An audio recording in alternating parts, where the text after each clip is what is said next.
நந்தா பெரியசாமி டைரக்ஷன்ல சமுத்திரக்கனி, பாரதி ராஜா, நாசர், அனன்யா, இளவரசு, கருணாகரன், தம்பி ராமையாலாம் நடிச்சு இப்போ தேட்டர்ஸ்ல ரன் ஆயிட்டு இருக்க படம் தான் திருமாணிக்கம். ஒரு லாட்டரி ஷாப் வச்சுக்கிட்டு ஒய்ஃப் குழந்தைங்கன்னு எளிமையாவும் ரொம்ப நேர்மையாவும் எல்லாருக்கும் பிடிச்ச மாதிரி எப்பவும் ஸ்மைல் ஃபேஸோட வாழ்ந்துட்டு வர திருமாணிக்கம் சமுத்திரக்கனியோட லாட்டரி ஷாப்க்கு ஒரு நாள் பாரதி ராஜா வராரு.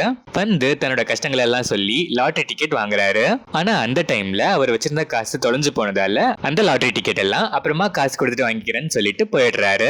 அதுல ஒரு லாட்டரி டிக்கெட்டுக்கு 1.5 கோடி பிரைஸ் அமௌண்ட் வர சமுத்திரக்கனி அவரை தேடி கண்டுபிடிச்சு கொடுக்கணும்னு கிளம்புறாரு. ஆனா அவர் ஃபேமிலியில இருக்க பிரச்சனை பண தேவையெல்லாம் சொல்லி அவர் தான் காசு கொடுக்கல. அப்போ இது நமக்கு தான் சொந்தம்னு சொல்றாங்க.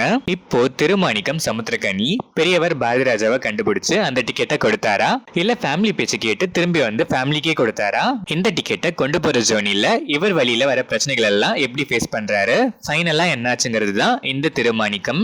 இந்த படத்தோட run time 2 hours and 2 minutes. படம் ஆரம்பிச்சது நார்மலா தான் ஸ்டார்ட் ஆச்சு. ஸ்டோரி ஆரம்பிக்கிற வரைக்கும் நார்மலா போச்சு. ஸ்டோரி ஆரம்பிச்சதுக்கு அப்புறமும் நார்மலா ஒரு சில மைல்டு காமெடிஸ் அண்ட் எமோஷன்ஸோட நல்லாவே போச்சு. இன்டர்வல் பிளாக் ப்ரெடிக்ட் பண்ற மாதிரி ட்விஸ்ட்னாலும் நல்லாவே இருந்துச்சு. செகண்ட் ஹாஃப்ல ட்விஸ்ட் கண்டினியூஷன் சிம்பிள்னாலும் நல்லாவே இருந்துச்சு. ஃபிளாஷ்பேக் கூட simple and feel good. First half second ஹாஃப்னு அங்கங்க சில லேக்ஸ் அண்ட் சில சீன்ஸ் ஸ்ட்ரெச்சடா இருந்துச்சு.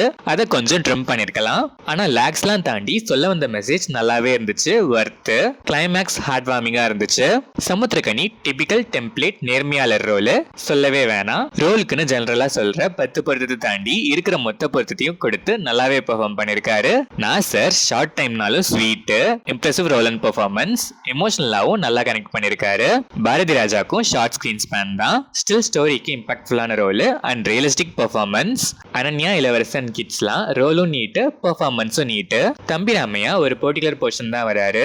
Usual irritating US return role. English இரிட்டேஷனா இருந்தாலும் ஒரு சில காமெடிஸ் ஒர்க் ஆச்சு. ஒரு சில இடங்கள்ல டயலாக்ஸ்லாம் applause.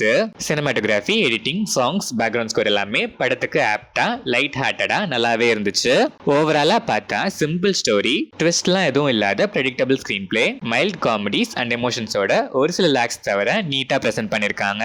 Violence, bad words, bloodshed, unwanted romance, mass எலிமெண்ட்ஸ்னு எதுவுமே இல்லாத ஒரு 100% கிளீன் ஃபேமிலி என்டர்டைனர் தான் இந்த திருமாணிக்கம். ஃபேமிலியோட சிம்பிளா ஒரு 2 hours படம் பார்த்து என்ஜாய் பண்ணணுங்கிற மைண்ட் செட்டோட இருக்க ஆடியன்ஸ் மிஸ் பண்ணாம குடும்பத்தோட பார்த்து என்ஜாய் பண்ணலாம்.